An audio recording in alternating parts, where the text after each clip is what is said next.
Hey everyone, and welcome back to the channel.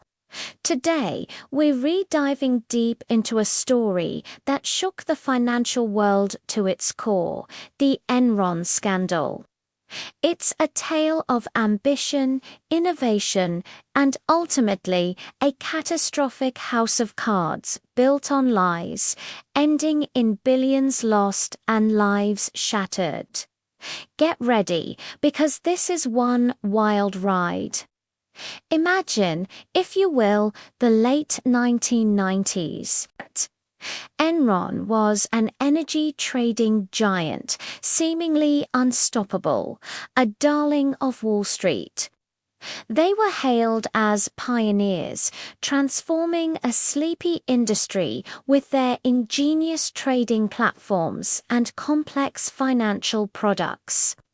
Their stock price soared, their executives were rock stars, and their offices were the envy of corporate America. Everyone wanted a piece of Enron, or at least to emulate their success. They were the future, or so it seemed.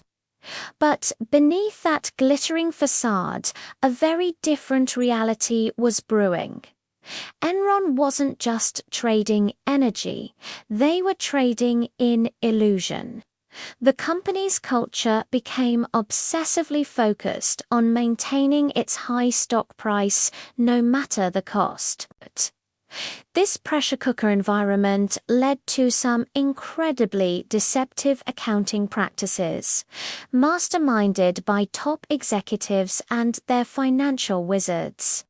One of their primary tools was the use of special purpose entities, or SPEs. Now, these aren't inherently bad. Companies use them for legitimate reasons, but Enron twisted them into something sinister. They would transfer underperforming assets or liabilities to these off-balance sheet entities, making Enron's financial statements look much healthier than they actually were. It was like stuffing all your dirty laundry into a closet right before guests arrive, pretending your house is spotless. Another major red flag was their mark-to-market accounting. This allowed them to book potential future profits from long-term contracts immediately, even if those profits were highly speculative and might never materialize. Imagine selling a car today and booking the profit you hope to make on future maintenance services for the next decade. It artificially inflated their earnings, creating a distorted picture of massive profitability. The architects of this deception were figures like CEO Jeffrey Skilling and CFO Andrew Fastow. Skilling, with his aggressive Darwinian management style, pushed for constant growth and innovation. Fastow, a brilliant but deeply unethical financial engineer, created the elaborate SPEs that hid Enron's true debt and losses. They built an empire on paper while the underlying business was crumbling. Enron's operations were incredibly complex, even for seasoned analysts. This complexity was often intentional, making it harder for outsiders to truly understand what was going on. They created an environment where questions were discouraged and dissent was quickly silenced. The employees who did raise concerns were often ignored or marginalized. As the cracks began to show, a few brave individuals tried to blow the whistle. Sharon Watkins, an Enron vice president, famously wrote a memo to then CEO Ken Lay, outlining her concerns about the accounting practices and warning that the company might implode in a wave of accounting scandals. Her warnings, tragically, went unheeded. The house of cards couldn't stand forever. In mid-2001, reports began to surface questioning Enron's accounting and the true nature of its profits. The stock price, once stratospheric, started a terrifying descent. Investors, analysts, and eventually regulators began to dig deeper.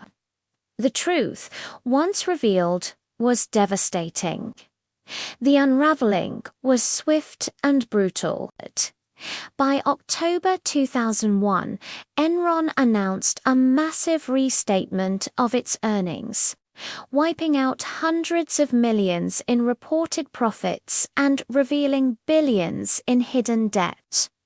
The trust evaporated overnight.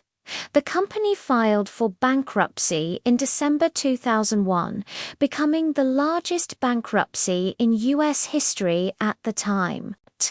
The aftermath was catastrophic.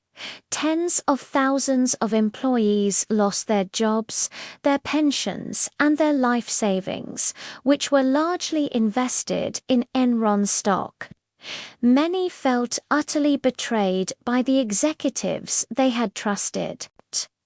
The scandal also brought down Arthur Andersen, one of the Big Five accounting firms, for its role in shredding Enron documents and its complicity in the fraudulent practices.